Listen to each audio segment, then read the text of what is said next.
कल अपन ने देखा था इससे पहले लेक्चर में सेंट्रल कॉनिकॉइड के अंदर, ठीक है, सेंट्रल कॉनिकॉइड के अंदर अपने एक रिजल्ट देखा था कि Lx plus My plus Nz equal to P कोई समतल है, वो central conicoid ax square by square और cz स्क्वायर इक्वल टू 1 को स्पर्श करे, ठीक है ना। ये इसका स्पर्श समतल हो तो प्रतिबंध क्या है, ठीक है ना, वो अपन ने देखे थे। तो प्रतिबंध क्या निकले थे अपने पास, L square upon A plus M square upon B plus N square upon C equal to P square, ये निकला था। L square upon A, M square upon ये पी। और यहाँ पर अपने पास जो स्पर्श बिंदु थे वो L upon A P, M upon B P और एन अपॉन सी पी, ये स्पर्श बिंदु थे, ये प्रतिबंध था, ठीक है ना।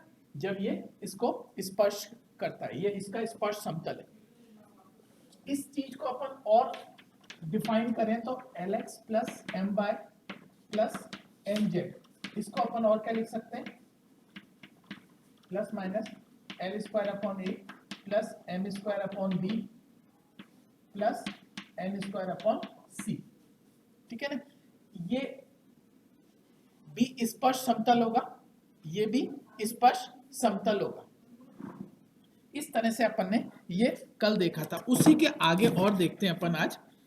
ये एक चीज और है कि अगर विशेष स्थिति देखनी हो, मान लीजिए अपने पास ये दीर्घवृत्त हो, अपने पास ये X square upon A square plus Y square upon B square plus Z square upon C square equal to 1, central conicoid है, वो दीर्घवृत्त हो, ठीक है ना। उस केस में जो प्रतिबंध आएगा वो क्या आएगा, उस केस में a की जगह 1 अपॉन ए स्क्वायर यानी L square A square plus M square B square plus N square C square equal to, यहाँ आपके पास आ जाएगा, यहाँ पर आ जाएगा एल स्क्वायर, यहाँ पे भी वही आ जाएगा एल स्क्वायर, ये सॉरी प्रतिबंध तो ये आ जाएगा, प्रतिबंध तो पी स्क्वायर, ये प्रतिबंध आ जाएगा, ठीक है। और यहाँ पर p का मान ये रखेंगे तो यहाँ पर भी एल स्क्वायर ए स्क्वायर ये आ जाएगा, L X plus M Y plus N Z बराबर ये आ जाएगा, यानी L X plus M Y plus N Z equal to root L square A square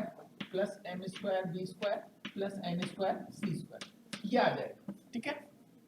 अगर इस स्पेशल केस देखें, ये सेंट्रल कॉनिकॉइड अगर दीर्घवृत्त, ठीक है। अब इसके अंदर एक डेफिनेशन आ रही है आगे, नियामक गोला, एक डेफिनेशन आ रही है, क्या है वो, नियामक गोला, डायरेक्टर स्फीयर, नियामक गोला। नियामक गोला, पहले तो देखते हैं इसकी डेफिनेशन। इसकी डेफिनेशन क्या है, अगर कोई भी तीन पारस्परिक लंब स्पर्श तलों के प्रतिच्छेद बिंदु का बिंदुपथ एक गोला होगा, वो गोला और सेंट्रल कॉनिकॉइड का सेंटर एक ही होगा, उस गोले को नियामक, इसका सेंट्रल कॉनिकॉइड का नियामक गोला कहते हैं, ठीक है। तो तीन पारस्परिक लंब स्पर्श तलों के प्रतिच्छेद बिंदु का बिंदुपथ, तीन पारस्परिक लंब स्पर्श तलों के प्रतिच्छेद बिंदु का बिंदुपथ एक गोला होगा, जिसको कि अपन सेंट्रल कॉनिकॉइड का नियामक गोला कहते हैं, डायरेक्टर स्फीयर। और नियामक गोला और सेंट्रल कॉनिकॉइड सह-केंद्र यानी दोनों का केंद्र एक ही होता है, ठीक है। मूल बिंदु अगर है तो दोनों का केंद्र एक ही मूल बिंदु होगा, ठीक है। ये नियामक गोले की डेफिनेशन थी। अब अपन को निकालना है नियामक गोले का समीकरण, है ना, समीकरण। नियामक गोले का समीकरण के लिए इन्होंने कहा है कि सेंट्रल कॉनिकॉइड के तीन पारस्परिक लंब स्पर्श तलों के प्रतिच्छेद बिंदु का बिंदुपथ निकालिए। एक ही बात है, वो गोला ही होगा, वो जो नियामक गोला ही होगा। सेंट्रल कॉनिकॉइड दे रखा है आपको A X square B Y square और C Z square equal to 1। Central conicoid के तीन पारस्परिक लंब स्पर्श तलों के प्रतिच्छेद बिंदु का बिंदुपथ निकालना है।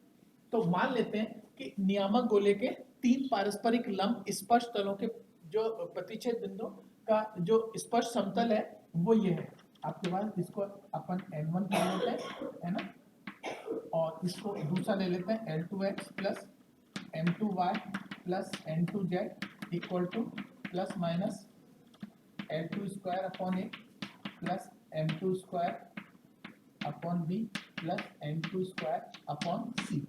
तीसरा ले लेते हैं L3x plus M3y N3z equal to plus minus L3 square upon A plus M3 square upon B plus N3 square upon सी।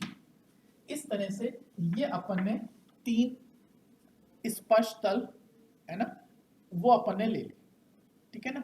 इनके प्रतिच्छेद बिंदु का बिंदु पथ निकालना है जो कि एक गोला होगा, ठीक है।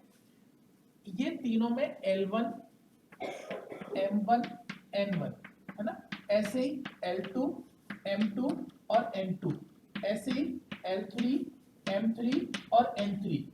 ये क्या है, ये इन समतलों की के अभिलंब की डायरेक्शन रेशियो, ये जो है ना समतल, इनके अभिलंब नॉर्मल की डायरेक्शन रेशियो, ठीक है। इसलिए इनके साथ ये कंडीशन होगी L1 square summation L2 square summation L3 square equal to 1 के बराबर होगा डायरेक्शन रेशियो।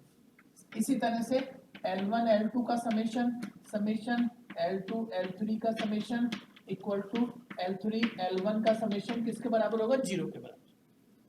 और इन कंडीशन से ही अपन दूसरी और कंडीशन निकाल सकते हैं, वो क्या है कि summation L1 square summation M1 square summation N1 square equal to 1 होगा।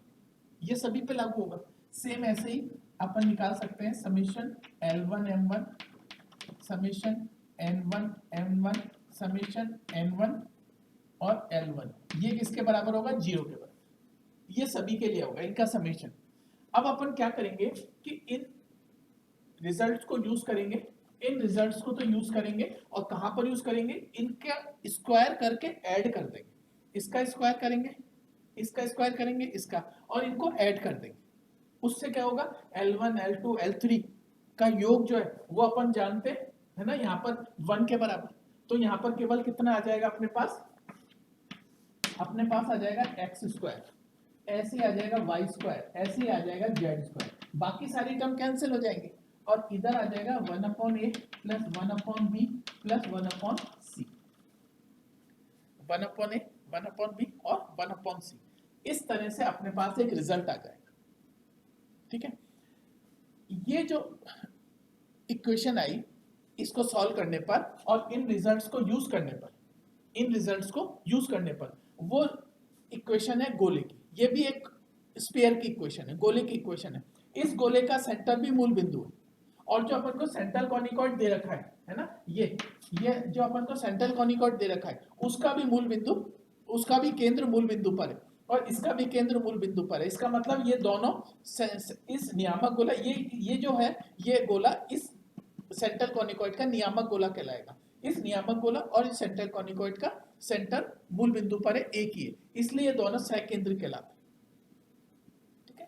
तो आपके पास क्या था, नियामक गोले का डेफिनेशन क्या था अपने पास कि किन्हीं भी तीन परस्पर लंब स्पर्श तलों के प्रतिच्छेद बिंदु का बिंदु पथ जो है वो एक गोला होता है, जो कि सेंट्रल कॉनिकॉइड का नियामक गोला कहलाता है, ठीक है। इसका और सेंट्रल कॉनिकॉइड का सेंटर एक ही होता है। अब उसके बाद अपन ने इसकी इक्वेशन निकालने के लिए, ये अपन को सेंट्रल कॉनिकॉइड दे रखा है, ठीक है। अपन ने अभी देखा था समतल की इक्वेशन, ये एक समतल की इक्वेशन है, ठीक है।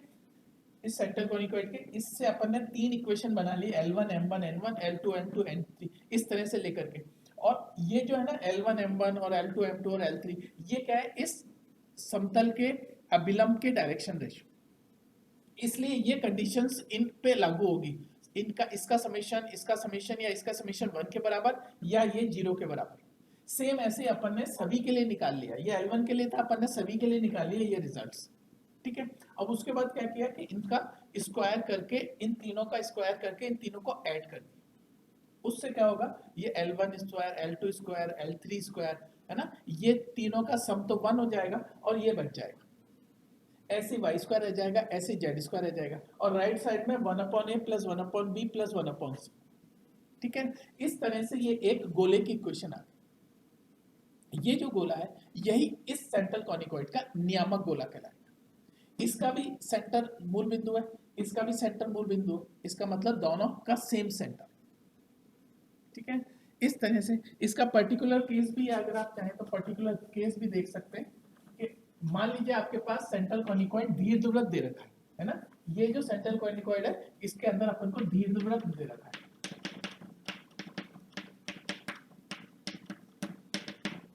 तो उसके नियामक गोले का समीकरण क्या होगा, इस दीर्घवृत्त के नियामक गोले का समीकरण क्या होगा, X square plus Y square plus Z square equal to 1/a की जगह आ जाएगा a square plus b square plus c square. ठीक है ना, वन यहाँ पर 1/a, a बराबर कितना है 1/a स्क्वायर, a बराबर कितना है 1/a स्क्वायर, b बराबर कितना है 1/b स्क्वायर, और c बराबर कितना है 1/स्मॉल c स्क्वायर। तो यहाँ पर a की जगह 1/a स्क्वायर रखेंगे तो a स्क्वायर ऊपर चला जाएगा, तो यहाँ पर a square plus b square plus c square रह जाएगा। तो ये क्या आ गया, ये इस पर्टिकुलर केस आ गया दीर्घवृत्त। अगर अपन सेंट्रल कॉनिकॉइड को दीर्घवृत्त लें तो उसके नियामक गोले का समीकरण। ठीक है, इस तरह से अपन इस सेंट्रल कॉनिकॉइड के अंदर आगे देखेंगे कुछ क्वेश्चंस भी नेक्स्ट टाइम पे।